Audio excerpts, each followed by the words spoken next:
नाचणी खरेदीचे पैसे रखडले, शेतकरी संतप्त। 17 एप्रिलपर्यंत पैसे न मिळाल्यास 19 पासून तहसील समोर उपोषण।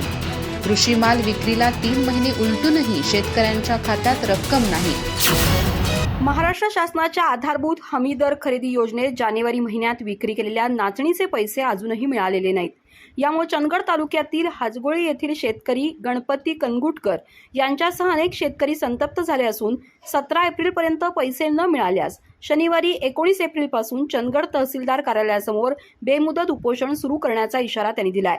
नाचणी, भात आणि सोयाबीन या शेतीमालाची खरेदी शासनाकडून हमी दरानं करण्यात येते। यावर्षी चंदगड तालुक्यात कृषी माल फलोत्पादन सहकारी संघामार्फत महसूल विभागाच्या गोदामात जानेवारी ते मार्च दरम्यान नाचणी खरेदी करण्यात आली। हमी दर मिळत नसल्यानं अनेक शेतकऱ्यांनी याच केंद्रावर नाचणी विक्री केली। मात्र विक्रीला 3 महिने उलटूनही संबंधित शेतकऱ्यांच्या खात्यात अद्याप पैसे जमा झालेले नाहीत।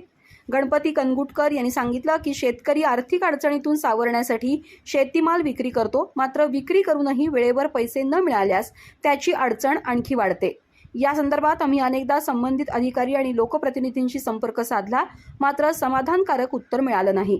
त्यामुळे आता तहसील कार्यालयासमोरच उपोषण करणं अपरिहार्य ठरतंय। अधिक माहिती आणि ताज्या घडामोडींसाठी आजच आमचे चॅनल सबस्क्राइब करा।